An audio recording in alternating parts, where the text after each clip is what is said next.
Dear students, गौर करेंगे इस video में प्रश्न नंबर 7 प्रश्नावली 13.3 कक्षा 10 कर। प्रश्न नंबर 7 को आप अपने गणित में देख सकते हैं। स्क्रीन पर भी वैसे आपको क्वेश्चन दिखाई दे रहा होगा। क्या दिया गया है कि 32 सेंटीमीटर ऊंची और आधार त्रिज्या 18 सेंटीमीटर वाली एक बेलनाकार बाल्टी रेत से भरी हुई है। एक बेलनाकार बेलन के आकार की एक बाल्टी है जिसकी ऊंचाई 32 सेंटीमीटर है और आधार त्रिज्या जो है वो 18 सेंटीमीटर है। इस बाल्टी को भूमि पर खाली किया जाता है और इस रेत की एक शंक्वाकार ढेरी बनाई जाती है। इस बाल्टी को जो है जमीन पर पलट दिया जाता है और उस बालू का एक ढेर बनाया जाता है शंकु के आकार का। शंकु आपको मैंने बताया है किस प्रकार से बनता है। शंकु के आकार की जो है एक ढेरी बनाई जाती है। यदि शंक्वाकार ढेरी की ऊंचाई 24 सेंटीमीटर है, जो वो ढेरी बनेगी शंक्वाकार ऊंचाई, उसकी जो है ऊंचाई दी गई है 24 सेंटीमीटर है, तो इस ढेरी की त्रिज्या और तिर्यक ऊंचाई ज्ञात कीजिए। तो इस ढेरी की त्रिज्या और तिर्यक ऊंचाई ज्ञात कीजिए। वेरी सिंपल क्वेश्चन है, क्वेश्चन में कुछ भी नहीं है।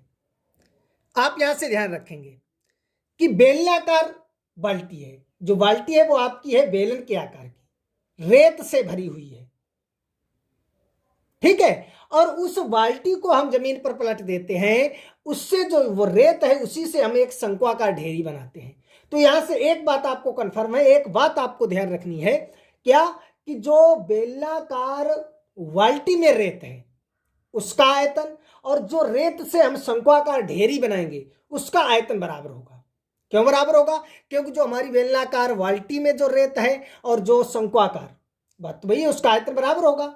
सही है। बेलनाकार बाल्टी में जो रेत है उसका आयतन लगाएंगे तो बेलन का आयतन, और जो वो ढेरी का आयतन लगाएंगे, जो शंक्वाकार ढेरी है, तो शंकु का आयतन, यानी बेलन का आयतन बराबर शंकु का आयतन। और यहां से जो है हम आसानी से सोल्व कर लेंगे। तो जो है हमें शंकु की त्रिज्या मालूम पड़ जाएगी, शंकु की त्रिज्या हमारी निकल के आ जाएगी। जब शंकु की त्रिज्या निकल के आ जाएगी तब फिर वेरी सिंपल है, कुछ है ही नहीं क्वेश्चन में। फिर तो आपको मालूम है तिर्यक ऊंचाई L बराबर √h² प्लस r²। सही है। तो यह लगाकर हम तिर्यक ऊंचाई L भी आसानी से निकाल लेंगे। तो पहले जो दिया गया है वो हम लिख लेते हैं। तो यहां से आप ध्यान से देखेंगे और सही से समझेंगे। पानी बरस रहा है इसलिए थोड़ी जो है पानी की आवाज़ भी आ रही होगी, लेकिन आपको ध्यान से क्वेश्चन की तरफ जो है इसे अच्छी तरह से हमारी वॉइस को सुनना है और क्वेश्चन को देखना है। सही है। यदि चित्र की सहायता से आप समझना चाहते हैं, उसे बनाना चाहते हैं तो बना भी सकते हैं। ये आपकी बेलनाकार जो है बाल्टी है, ये बेलन के आकार की बाल्टी है। सही है। इस प्रकार से बना भी सकते हैं। और ये जो ऊंचाई है इस बाल्टी की वो आपकी दी गई है 32 सेंटीमीटर। हमने H1 H2 इसलिए माना क्योंकि ऊंचाई और त्रिज्या आपकी दो है, एक ये शंकु उसकी। सही है। और इसकी जो त्रिज्या दी गई है, ये त्रिज्या यहाँ से, सही है, तो ये 18 सेंटीमीटर। और जब इसे इसमें जो बाल्टी में रेत है, इसे जब हम पलट कर ये शंक्वाकार आपकी जो ढेरी बनाएंगे इस प्रकार से, तो इसकी ऊंचाई दी गई है, ये इसकी ऊंचाई दी गई है, कितनी है? ये ऊंचाई है 24 सेंटीमीटर। H2 हमने मान लिया। सही है। तो इसकी हमें त्रिज्या ये ज्ञात करनी है और ये तिर्यक ऊंचाई ज्ञात करनी है। सही है। ये रफली चित्र हमने बनाकर आपको दिखा दिया है। आप अगर चित्र बनाना चाहते हैं तो आप अच्छी तरह से साफ और स्वच्छ चित्र बना सकते हैं। ये हमने रफली आपको चित्र बनाकर समझा दिया है। तो हमने मान लिया कि माना शंक्वाकार ढेरी की त्रिज्या जो है R2, क्योंकि हमने R1 मान चुके हैं। सही है। और तिर्यक ऊंचाई जो है वो L है।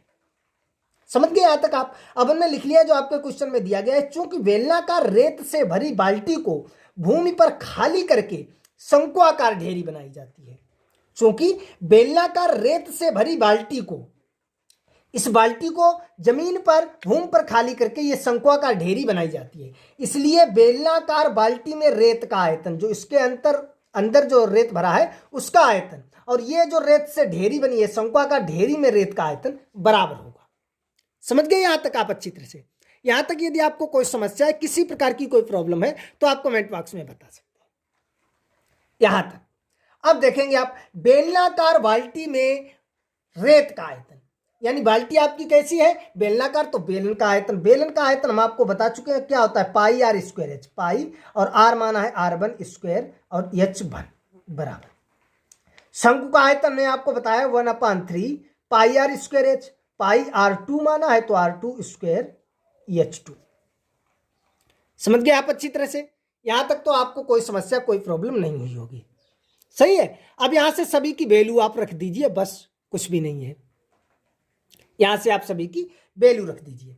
तो देखिए पाई से तो pi cancel out, r1 square, r1 आप देख सकते हैं, तो ये हो जाएगा आपका 18 का स्क्वायर इंटू h1 आपका है 32 बराबर ये हो जाएगा 1/3 r2 स्क्वायर, यानी r2 स्क्वायर तो r2 तो पूछ गया है, और इंटू h2 आप देख सकते हैं आपकी कितनी है 24। सही है। तो ये 18 का स्क्वायर, चाहे तो आप डायरेक्ट 18 इंटू 18 भी लिख सकते हैं, या 324 इंटू ये आपका हो जाएगा 32, और ये 3 अट्ठे शायद होते हैं 24, तो ये हो जाएगा r2 स्क्वायर और इंटू 3 अट्ठे 24।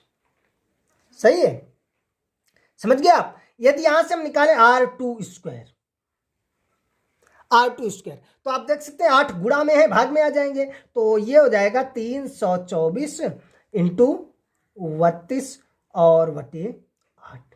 सही है। यदि यहां से हम काटेंगे आप देख सकते हैं 8 चक्कू शायद होते हैं 32, तो ये आपका हो जाएगा r2 स्क्वायर बराबर 324 इंटू 4।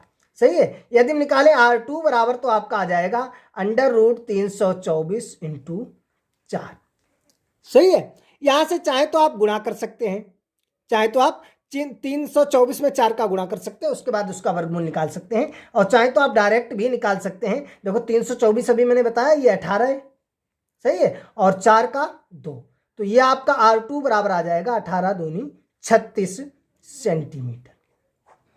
तो जो आपकी शंकु की त्रिज्या आ जाएगी वो कितनी आ जाएगी 36 सेंटीमीटर। जो आपकी शंकु की त्रिज्या आएगी वो कितनी आएगी 36 सेंटीमीटर। यहां तक आप अच्छी तरह से समझ गए, देख सकते हैं कोई कठिन कैलकुलेशन नहीं है, वेरी सिंपल कैलकुलेशन है। यहां तक आप समझ गए, कोई समस्या हो तो आप बता सकते हैं। अब हमसे पूछा गया है तिर्यक ऊंचाई, शंकु की तिर्यक ऊंचाई, और शंकु की तिर्यक ऊंचाई हमने सूत्र बताया आपको, शंकु की तिर्यक ऊंचाई, या इसे हम कहते हैं तिरछी ऊंचाई भी कहते हैं कभी। सही है। एल बराबर सूत्र होता है √h square plus r square.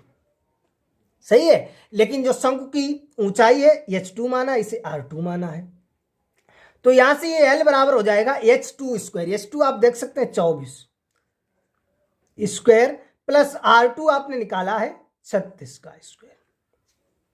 समझ गए आप अच्छी तरह से।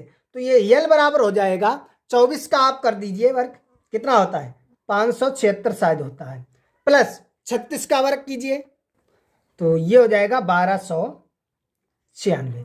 तो ये l बराबर 576 और 1296 को जो है आप जोड़ दीजिए, ऐड कर दीजिए, तो ये आपका आ जाएगा 1872, 1872। सही है। तो यहां से इसका गुणनखंड कर दीजिए आप, और गुणनखंड करके आप जो है इसके जोड़े बनाकर देखिए कितना बाहर निकलेगा। तो गुणनखंड आप देख सकते हैं यहाँ पर इस प्रकार से 1872 1872 के कर सकते हैं। गुणनखंड करना तो आपको अच्छी तरह से आता है। सही है। तो यहाँ से वही गुणनखंड हमने लिख लिए। तो देखिए इसमें जोड़े बनते हैं दो दो के, ये देखिए इस जोड़े से ये 2 बार निकला, इंटू इससे ये, और इंटू इससे ये, और रूट के अंदर ये बचे हैं 13, क्योंकि इसका जोड़ा बना नहीं है। सही है। तो ये l बराबर 2 दूनी 4 तियाँ 12√13 सेंटीमीटर, ये जो है शंकु की तिर्यक ऊंचाई निकल के आ जाएगी। आई होप आपको अच्छी तरह से समझ में आ गया होगा। अगर कहीं पर कोई डाउट है, समस्या है, तो कमेंट बॉक्स में आप हमें बता सकते हैं। हम इसी क्वेश्चन को सॉल्व करके इसी क्वेश्चन का वीडियो आप तक पुनः पहुंचाने की कोशिश करेंगे। वैसे मैंने पूरी कोशिश की है कि आपको एक ही बार में अच्छी तरह से समझ में आ गया होगा।